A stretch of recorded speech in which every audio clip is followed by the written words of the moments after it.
কিছু কিছু মানুষ আছে না, বলে না পাইয়া ধরছে হাঁপাইয়া খাইছে।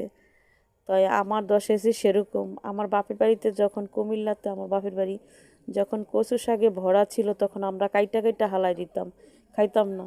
কিন্তু এখন খুলনায় বিয়া বইছি, শ্বশুর বাড়িতে আইসি, মনে হয় কি মানুষে যদি গুড়ও বিক্রি করে সেটাও কিনে আইনা মানুষে খায়। এত মানে অভাব খুলনাতে। অভাবটা নেই, কিন্তু কিনে কিছু কিছু জিনিস পাওয়া যায় না এই শহরের ভিতরে।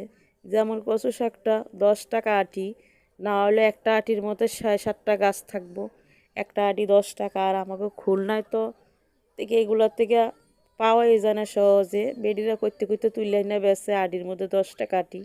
আর আমাকে কুমিল্লার মধ্যে তো এটি ভরা, কেউ খায়ও না, ফেলাই দেয়, কাইটে কেটে ফেলাই দেয়। শীতকালে গাছ মরে যায়, গরমকালে আবার ওঠে, কেউ খায় না। আর দেখেন আজকে আমার যা কচু শাক এনে দিছে, আমার মনে হয় কি অমৃত ফল এনে দিছে। আমি এত যত্ন করে এটা রান্তাছি কে লেগে জানেন? ওই যে না খাওয়ার দেশে আইসি, এরকম দশা হয়েছে আমার আর কি। বাপের দেশে ফালাই দিছি, স্বামীর দেশে টোকাইয়া খাইছি, লেবু পাতা দিয়ে এই দেখেন গ্রানের ছোটে হাঁফাইয়া খাইছি। লেবু পাতা দিলে যে একটা গ্রান কয়, সুন্দর একটা গ্রান কয় কচু শাক। লেবু পাতা, খারকুনি পাতা, আমাকে দেশে আদামার্কি পাতা, এডি দিয়ে কচু শাক রান্ধে। তা আমি এনাই হিগে লাইছি, তা আমার তো সবাই হিগে যাবেন। আল্লাহ হাফেজ।